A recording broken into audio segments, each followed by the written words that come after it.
I'm Chris Sleight, the editor of International Construction magazine, and welcome to this video which is going to look at our annual study of the world's 200 largest construction companies. This is a study that we've published in the July-August edition of International Construction. In this video I'm going to talk about three main findings from the study. The first is the continued dominance of large Chinese contractors at the top of the rankings. The second is the change this year with contractors from some key markets moving up the rankings. And finally, I'm going to have a look at what the Top 200 study says about the general health of the global construction industry. So first of all, a look at the top 10. And as you see here, there are no really significant changes among these large contractors. But once again, there are 5 Chinese companies in the top 10, including the top 3. Another thing to mention here is that the gap has opened up between those top 3 and the others in the table. Last year, the space between number 3 and number 4 was $25 billion US, and this year that's stretched out to $35 billion US. So that clearly shows that those 3 large Chinese contractors are pulling away from the rest of the field.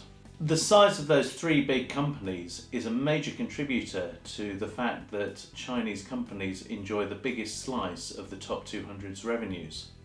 As this chart shows, they had a 27.2% share of revenues in this year's study, and that comes from only 11 companies. Compare that to the US, for example, the next biggest national group, where that slice of the pie comes from 36 companies, so more than 3 times as many. As I said, it's those 3 big Chinese companies at the top of the table that really contribute this dominance. They account for 65% of the Chinese slice of the pie in this chart, and that equates to 18% of the top 200 revenues, which is incredible for just 3 companies. Another key finding from this year's top 200 study is that companies from key markets have moved up the rankings. For example, 17 out of the 36 US companies listed have improved on their places since last year, as have 11 out of the 16 UK companies. And in the US, there's a very clear trend for residential specialists improving their standings. For example, within the top 200, we've seen the likes of D.R. Horton, Pulte and Lennar move up the rankings.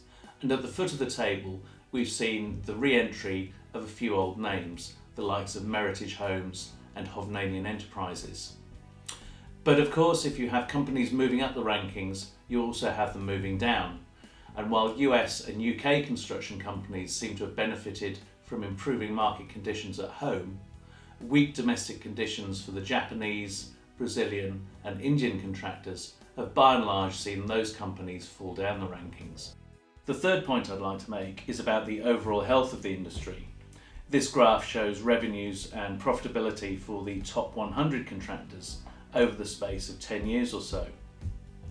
As you can see, revenues last year came to $1.39 trillion US, which was a 7.3% improvement on the previous year. And the graph does show that it's a noticeable jump. Contractors had an operating margin of 4.7%, which is not great, but it is an improvement on what it's been for the last few years, and the trend is heading in the right direction. The other thing to say here is this is not just an indicator of industry health. I think it's a genuine measure of what's going on around the world. If you consider the top 200, their revenues last year were $1.6 trillion US, and that's going to be between 20% and 25% of total global construction market output.